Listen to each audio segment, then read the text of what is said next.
വിലക്ക് പോകാൻ പറ്റുന്നുണ്ട്. മത്സ്യത്തൊഴിലാളികളാണ്. ഒരാൾ കൊണ്ടുവന്നിട്ടൊന്നും കഴിയാനുണ്ട്. ഇപ്പം 2 ആഴ്ച പണിക്ക് പോയിട്ട്. ദുരിതത്തിൻ്റെ വർത്താനം ദുരിതം.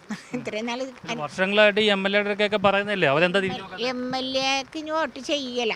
MLA ആണ് വന്നിട്ട് ഞങ്ങളെ ചതിച്ചിട്ട് പോണേ. എല്ലാ പ്രാവശ്യം വോട്ട് ചെയ്യാൻ പറ്റിച്ചിട്ട് പോണേന് തിരിഞ്ഞു നോക്കില്ല ഇങ്ങോട്ട്. അത് ശരിയല്ലല്ലോ. ഒരു മനസ്സായിട്ട് ഞങ്ങൾക്ക് ഇങ്ങനെ പെരുമാറണം.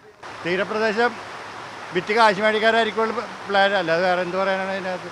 മഴയല്ല, കടൽ വന്നാലാണ് പേടി. മഴ നമുക്ക് സാരമില്ല. കാറ്റുള്ള കാരണം കൊണ്ട് കടൽ ഇന്ന് ഇത്തിരി കൂടുതലായിരിക്കും, ഇന്നലത്തേൽ കൂടുതലായിരിക്കും. ഇന്നലെ ഇവിടെ നിന്ന് ഇങ്ങനെ വെള്ളം ചാടി ഇതിനകത്തേക്ക് വീണായിരുന്നു. ഒരു കണക്കിനാണ് കുഞ്ഞുങ്ങളൊക്കെ ഉള്ളതാണ്, ഒരു കണക്കിനാണ് ഇവിടെ ജീവിക്കണം.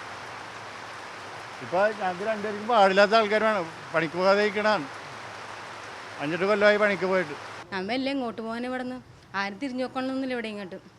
ഇപ്പം ഈ ലെയറോട്ട് അവിടം വരെ ഒരു 7-8 വീട് ഫുള്ള് പൊളിഞ്ഞിട്ടുണ്ട്. ആർക്ക് താമസിക്കാൻ പറ്റില്ല. ഇവിടെ ആരുമില്ല ഇപ്പോൾ താമസിക്കാൻ. അമ്മയൊക്കെ പോയിട്ട് ഇപ്പോൾ വന്നില്ലായിരുന്നു വീട്ടിലായിട്ട് നോക്കാൻ വേണ്ടി തന്നെ. എല്ലാം പൊളിഞ്ഞു പോയി. ആർക്കും നമുക്ക് തരാൻ വേണ്ടി ഒന്നും ഇല്ല ആർക്കും.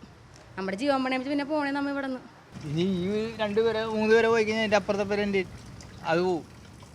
ഇപ്പോൾ എങ്ങനെ പോയിരുന്നാലും ഈ ആഴ്ചയിൽ ഈ കടലിങ്ങനെ നിൽക്കുമെങ്കിൽ ഇവിടെ ഒരുപാട് പേരൊന്നും ഉണ്ടാകില്ല. ഞങ്ങളുടെ MLA ഈ നാട്ടിലായിട്ട് കൂടി വരുന്നില്ല ഇങ്ങോട്ട്.